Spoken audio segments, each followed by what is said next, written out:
Ladies, Mama Mindset is sponsored by Primally Pure. It is a skincare company that I believe very, very passionately in. I started using their products more than 5 years ago and haven't looked back. One of my favorite products that they offer is their natural deodorant. I guarantee you will not find a better natural deodorant anywhere else on the market. When I started on this journey as a stay-at-home mom, 7 years ago, I went on a long journey trying to find clean products for myself and my family. I wanted to clean up the environment that we were living in, and I stumbled across Primally Pure, recommended by a friend actually, and I haven't looked back. Now, not only do I use a multitude of their products, but my mother uses them as well. So, as a gift to you, as being our sponsor, I want to make sure that you get 10% off your first purchase with them. So please use the discount code Mama Mindset at checkout. Again, that's primallypure.com, discount code Mama Mindset for 10% off your first purchase. I guarantee you're going to love the deodorant. I guarantee you're going to love their products. So go check them out today. Hello, Mama friend. Welcome back to the Mama Mindset podcast. I'm your host and creator and friend, Amy Cothran. There, I added something new to it. Woohoo! Thank you so much for listening today. Thank you so much for joining me today. I'm excited to have this conversation because this is a conversation I actually I had with one of my moms that I'm mentoring. She asked me this great question, and I thought, you know what? I really need to share this with all of the other mom listeners because I think it's super valuable. Obviously, I find it valuable because I'm sharing it with you today. And I think it's just a conversation that we all need to have. So she asked me, well, basically, she loves to cook. That's what fills her up. She absolutely loves to cook. And she had posted a question on my Instagram page when I was doing some Q&A stuff about what I like to cook for my family. And I answered in response something on the lines of, I'm going to paraphrase here, that I love cooking, but that it begins to feel like a chore. It begins to feel like a task. And I love to cook out of love. I love my cooking to come from my heart space. And this is a huge paraphrase. I obviously didn't write this much in my Instagram post, but I wanted to share that today because she felt the same. You know, as we have young children, especially if we have children that are under 2, we just don't have the time. We just don't have the space to follow some of the hobbies that and the passions that we love to do, the things that we love to pursue, because they are so needy. I mean, I'll just say they take so much energy, they take so much effort. And so I'm going to take my glasses off. Man, they just glare so bad in that light. If you're watching that on YouTube, sorry, but the kids get to be needy at that age. They really do. And so what fills her up is cooking. She absolutely loves it. She has a passion for it. And she does everything from scratch, which is amazing. And I'm very much the same. So she's asked me kind of how I've shifted my mindset over the last, few years to doing that, to finding a place where I can cook from a place of love. And so I thought it was a great question, and it left me really doing some reflective work, which is one of the things that I love about my mentor program and mentoring other moms is that it's really a give and take kind of relationship. This is something that we bounce ideas off of each other. I learn from you, you learn from me. We figure out what works in each household because what always works for me isn't always what works for you. So we just have conversations about it. And this was an absolutely amazing conversation to have with her. And I loved because I have done a lot of intentional work to get myself to a place where I am right now, as far as cooking and prepping meals for my family. So let me rewind a little bit. I'm going to give you a little bit of backstory on me and sort of that journey a little bit. I didn't love to cook when I was in high school. My mom tried teaching me, and I just didn't want to take the time. So fast forward, Brad and I moving in with each other, I threw myself into being, wanting to be a good spouse, a good partner. And so part of that came with cooking, and his mother is an amazing cook. She is fabulous. And I had a lot that I wanted to live up to. You kind of want to sometimes be the woman in your spouse's life that he grew up with. And so I wanted to be able to do that for him. So what we ended up doing was cooking together. We loved cooking together. We were broke, which is ironic because we had two kids. I'm sorry, excuse me, two incomes, no kids, and we were broke.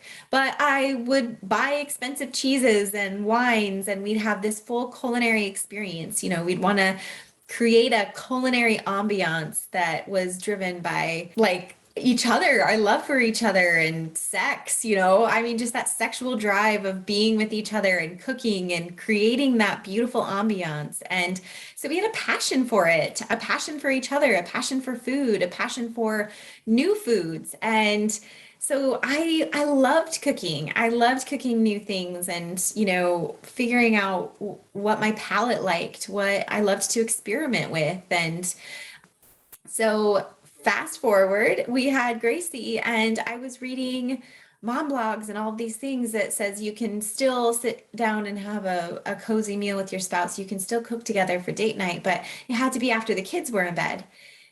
And, I think we tried that like once or twice, and it didn't feel natural to me. It didn't feel normal because one of my biggest values was sitting down at the table together as a family. That's something that we did when we didn't even have kids. Brad and I would sit down together and have a meal together. But then you add another child in, and if you're not including that child, it just didn't feel natural to me. It didn't feel normal. Not to mention, it was irritating that I had to have two meals cooked and prepped, or prepped and cooked. I had to have two sets of dishes done. It was twice the mess, twice the work, twice the mental space to think of what I was going to make Gracie and then what we were going to cook together. And I didn't have the energy. I did not have the energy to do that after we, got her fed, got her in bed. And then we were supposed to start cooking dinner at 7:30 or 8 o'clock at night and sit down and have a meal together. Like, no, just, it's not going to happen. At least for me. My hat goes off to you if you can do that, but it wasn't happening for me. It was not happening for us. So we just kept trudging along. I just kept trying to make meals for my family. I didn't really shift my recipes. I was still trying new things. I was still pouring myself into food and wine magazines and trying to, still experiment with the things that I was still passionate about. And fast forward, now we have two kids moving in with my parents. And because I was the only one home, everybody else in the household worked. It was kind of a little bit expected for me to be the one that cooked for everybody. So now I'm cooking for 6 people. And I did that, and I was trying to be happy about doing that because we were living at my parents, and I wanted to help out where I could. And since I was home, that was what I could do. But it doesn't take very long of that to get pretty resentful. And keep fast forwarding. Okay. So now we've moved out of my parents' house. We have our house, and still trying to cook, trying to make these big meals, these elaborate meals where we have the, sit down, 3-4 different things on the table, all these options. And it's taking me hours. It takes me hours to cook some of this stuff. And because I have in my mind what I want this all to look like, and it starts with the types of foods that I'm making in my mind. Okay. Now we have Lily. I have three children, 7, 5, and 2, and a small kitchen, and they don't stay out of the kitchen, and they're under my feet. And every time I start to go open a fucking can of something, a can of beans to put in my pot of chili, I get interrupted 3 times, and we do a really good job with setting boundaries for the kids, but life happens, stuff happens. And if you're not starting to cook dinner until, 4 o'clock at night, which is, witching hour, basically, it's going to cause some problems. And so I just got to the point where I was super resentful, super grumpy. I hated doing it. It was a chore to just feed my family. And let me preface this a little bit with the fact that my family is very grateful for a home cooked meal. They have never been ungrateful, even if it's something new that I've tried that doesn't turn out very well. The girls are very conscientious of what they say and how they say it. And if they don't care for something, we've taught them to say, instead of saying, I don't like this, it's very accusatory and it's very harsh and it hurts people's feelings. They just say, Mom, I don't care for this.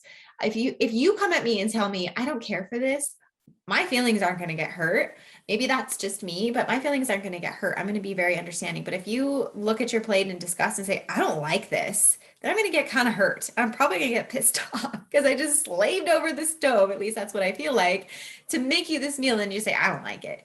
But if it's something new and they haven't tried it before, they're pretty good about trying new things. Actually, I have very non-picky kids, but I know a lot of moms don't. And so if you can teach them to shift the wording on it so it's a little more approachable, I don't care for this is way softer than I don't like this. At least in my opinion, I am much more understanding of it if they can kind of come at me in that standpoint. So I realized that this was not filling me up anymore. Like quite literally, like I was not cooking in the way that I love to cook. I wasn't wanting to do anything for the kids. Everything started to get like quicker and faster. And we were doing like chicken and cheese quesadillas more often than not. And they actually don't even really care for chicken and cheese quesadillas, particularly like, and I know I use that example a lot. I need to come up with a different example, but we just started doing like a lot of like thoughtless, careless, unheartfelt meals because I'm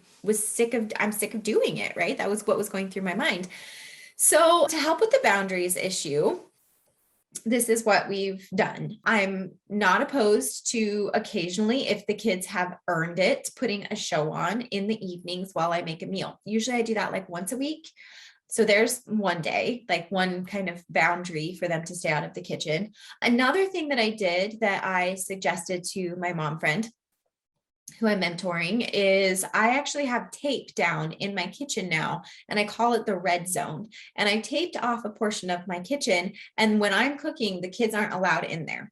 Okay. They're not allowed to cross that line. There's a door from the garage that comes into my kitchen, and they're not even allowed to come through that door. I will lock that door so they have to go around and actually use the front door because it gets in the way of me. It's between myself and the fridge and it becomes dangerous. Okay. That's the main reason why I have a boundary line for them to not come in the kitchen when I'm cooking. There are moments when I allow the kids to come in one at a time to help me with some prep work, cooking vegetables. Sometimes they'll help me bake bread, things like that. However, I want you to know and be fully understanding in the fact that it is not always available for them to help you with dinner. Sometimes you just got to get that shit done. Okay. You just got to make dinner and move on with your life. Now, if you have the time and the space, the energy and the patience to allow one child at a time to come in, maybe you can do two up at the counter or something, however you set it up, to come in and help you with prep work, that's great. Include them in that. But that's not going to happen every time. And do not think that you have to have the expectation to have your children in the kitchen with you every single time that you're making dinner. Okay. So red tape is what I put on the floor. And that's a boundary. I call it the red zone. And I've made it very clear that when I'm cooking dinner and doing prep work for dinner, they are not allowed in the kitchen. And I've told them it's because of safety. And it's because the quicker that I can get dinner done and on the table, the quicker we can move on with our evenings. Okay. So those are a couple of boundary issues that we've worked on. But some of the things that I've also learned and really approached this task with is lowering my expectations. Okay. I had to lower my expectations for what I was going to accomplish within a period of time. I have three kids. I have three kids that at the drop of a hat could need something, like genuinely need something. If they're playing, somebody could get hurt and I have to get them a Band-Aid. There could be a full out argument and screaming. A lot of the times we just let them kind of figure it out. But if it starts to get physical, like, yeah, you have to step in, which means you have to step away from your task. So, there's a number of given things that can happen in the time frame that you're actually supposed to be making dinner. So, we try not to overly multitask, but there are moments where you're getting pulled a bunch of different directions, which essentially isn't even multitasking because you're still not cooking dinner. You're taking a pause from that to go help them over here. But that's a whole other podcast. Multitasking should be a whole other podcast that I have. But I had to lower my expectations for what I wanted to accomplish within that period of time. What I encouraged my mom friend to do was to write down what her values are for cooking for her family. What do you find the most value in? And how is that filling your cup? So do you find value in the fact that you're making them a home cooked meal? You're not cutting any corners, and then you get to sit down at the table and have this beautiful ambiance? Because let me tell you kind of how that worked for me. It was very important to me to make my family healthy home cooked meals to the best of my ability. But with that, I wanted the cozy ambiance of sitting down at the table with a candle on the table and having a togetherness moment, having time together, reflecting on our days, enjoying time with Brad, because we only get to see him for very, very, very small pockets of time in the evenings. And so I wanted this to be this beautiful experience and family time. And I wanted to create that moment and that feeling and that cozy for my girls. And they love it. They request it. Mom, I want to have a family dinner tonight. I want to sit down. We haven't done a family dinner, as we get busy, things happen, and they actually request it. So I want to give that to them. And to me, it starts with making this home cooked meal. So when I wrote down my values, what I actually figured out was the most valuable to me was that the food came from a place of love. It was made by me, whatever that looked like. It was made by me. It came from a place of love, was served at the table together as a family. Those were my top values. Made by me, with love, served by me at the table with togetherness, out of love, all of that together. That's what I found the most valuable in that act. And if I wasn't cooking from a place of love, if I'm not cooking from a place of love, it's a place of necessity, then it starts to get very monotonous. It feels like a chore. It doesn't feel like something that you can do for your family. It doesn't feel like an act of giving. And I love to give. I love to give in that way. I love to feed my family from my soul. So what I realized is I needed to simplify. I had to cut down on the number of meals that I had going on in my head. I have all these cookbooks, which I've gotten rid of a ton of cookbooks. I only have a few. But I had to stop thinking I needed to make everything in these cookbooks. I know what my family loves. I know what fills them up. I know what's healthy. And I now have I don't know, I should probably write them all down and put them in a binder. That would be a really great project. But I have about 5 to 10 recipes. I think it's 10 recipes that I basically rotate through. Okay. And it completely simplifies it. And even if it's not a full recipe, even if we just have, steaks for dinner that night, it's steaks and a vegetable and baked potato. That's super easy. And the family loves it. It doesn't have to always be a casserole or spaghetti dish or something made in the Instapot. It can be cooking steaks and baked potatoes and a vegetable is a very, very simple meal. And it's a very well-balanced meal. And maybe if you want to make something homemade with that from scratch, bake a loaf of bread with it or something. So for me, it was lowering the number of recipes that I had going on in my noggin. I had to let go of some of the things that I wasn't making that I used to love to make, but took me hours to do. And so I just rotate through the same recipes and the same things that my family loves and that fills them up. And then every once in a while I'll get, an energetic spark in me and I want to try something new. And there's nothing wrong with that. So I've done that pretty consistently for the last probably year to 2 years. And it's really, really helped. So for us, that looks like consistency, right? So one of the consistent things that I do is Taco Tuesday. We do tacos every Tuesday. My family loves it. It fills them up. And then we have enough for leftovers the next day for taco salad, so you can still switch it up, or I'll make enchiladas or something. But Taco Tuesday, I have my basic taco meat recipe, what we do, and from there I can add something to it differently. But I wanted to get the goal behind all of this, the goal behind what we're trying to accomplish is getting yourself back to a place where you still love providing for your family and it becomes less of a chore and you're still filling up something that you're passionate about doing. Most, I would say most, not all, stay-at-home moms understand that part of the expectation of your role is cooking and preparing and prepping meals for your family because you're home. Now, I know a lot of moms don't like to cook. A lot of women don't cook. And so for their families, it just works out. Their husbands cook.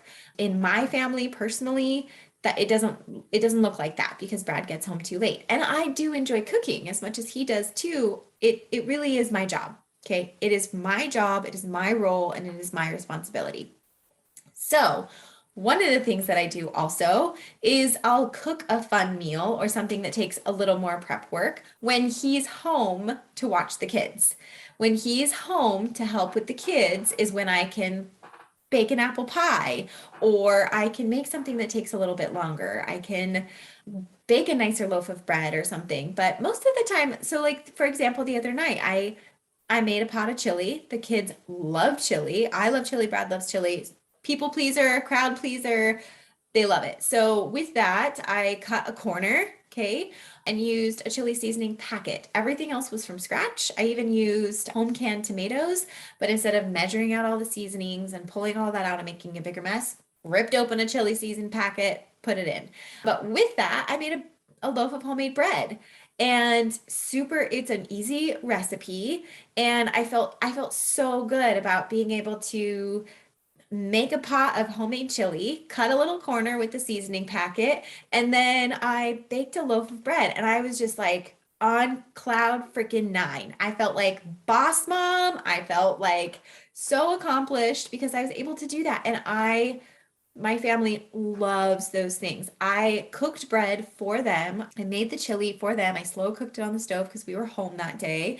And I cooked from a place of love because it was a recipe I was comfortable with. It was a recipe I've made before. It wasn't anything new. It was not anything fancy or extravagant. And I could just prep it, do it all while they were eating their lunch, let it slow cook for the day. Dinner was ready and on the table that night. And what we accomplished was exactly what I wanted. It was me making something, me providing something for them with love. So it was made by me, given to them by me with love. And we had a family moment together at the table. We had a family dinner. We had coziness. We had great conversation. Everybody had their bellies full. And I love that. I love hearing my family say, "This bread was so good, Mom. Thank you so much for this chili."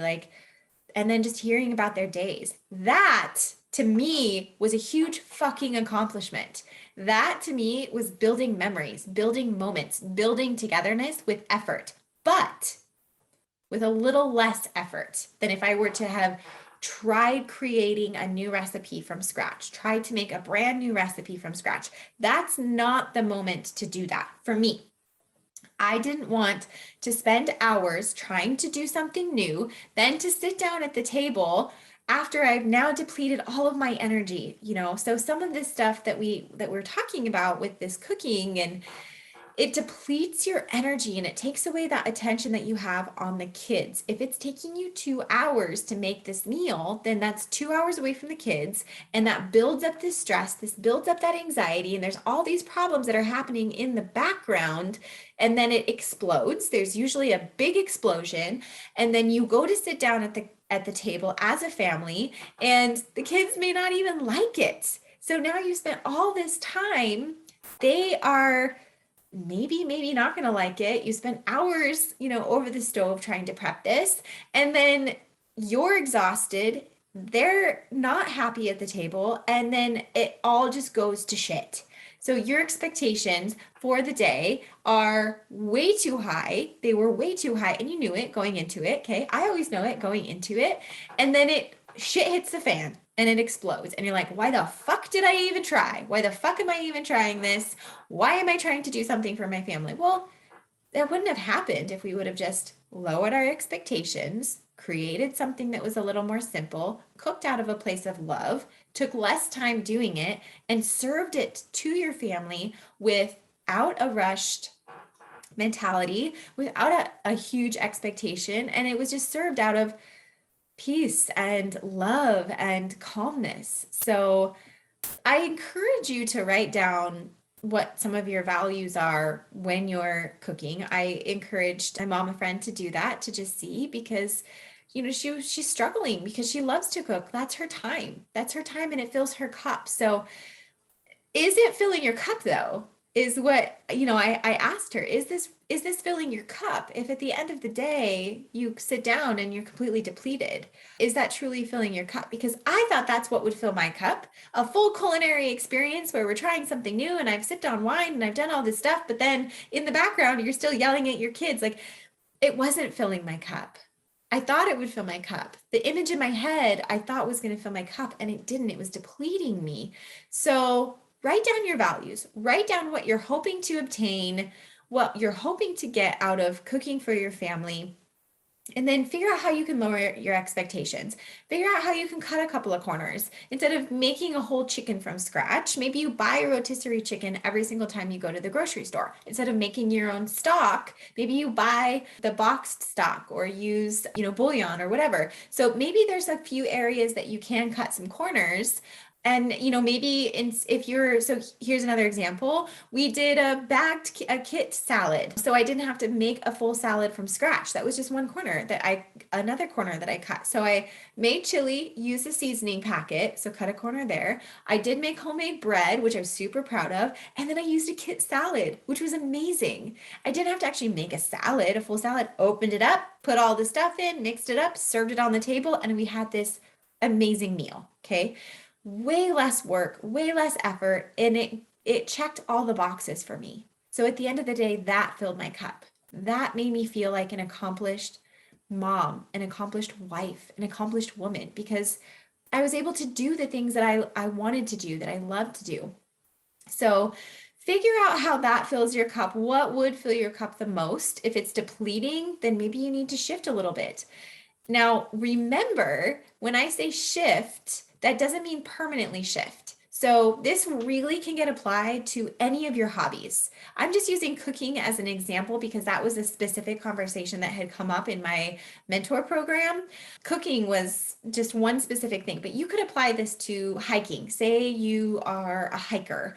When you have children, especially young children, your hiking experience is going to look a little bit different, but you can still do it. You just might not go on a 4 or 5 day backpacking trip. You might just go on a 1-day trip. It may not be an overnight trip, but you're still going to go hiking. It's just going to look a little different because you have a kid strapped to your back. You have a baby strapped to your back in a backpack carrier, but you can still do the things that you love. So I can still cook. I can still provide for my family. It's just going to look a little bit different. I'm just not going to spend, $30 on a fancy cheese. And I'm not going to make every single thing from scratch. I'm not going to make, everything completely homemade. I'm going to buy a kit salad because I want to spend more time with my family, because really, genuinely, that's what fills me up. The other thing that you can do that I suggested is take, one day out of the week. Something that really fills my soul is a bath night for me. Water is very therapeutic for me. So getting an opportunity to take a bath by myself while Brad does dinner and, and things like that, where I just get some alone time, especially in the middle of COVID, we were able to do that. I took some time to do that. Maybe for you, it's cooking, and you take one night a week where you just cook. And maybe that's either after the kids are in bed, if that's what works for you, or maybe that's, on the weekend when your husband can take the kids on a Saturday or something, and you just say, I need 3 hours. I need 3 hours to experiment with this new recipe I want to try. And maybe for dinner that night, you do soup and grilled cheese for the family, just kind of as your backup plan. And for you, you're going to take the 3 hours and you're going to try a new culinary experience. And I think that's fabulous. I think that's great. So just figure out ways that you can shift, and you can still follow those passions and follow those things that you're interested in. Like I said, with hiking, like you're going to still go hiking. You're just going to do it with a baby strapped to your back or a toddler on your back. And you're not going to maybe do a 4 night over trip for 4 nights overnight. You're going to do maybe one night. People go backpacking, by the way, overnight with kids all the time. And I think it's amazing, but it's definitely different than it looked pre-kids. And that's okay because it's a new experience. It's a different experience. And now you're passing on those experiences to your children. You're showing them that you love things outside of motherhood.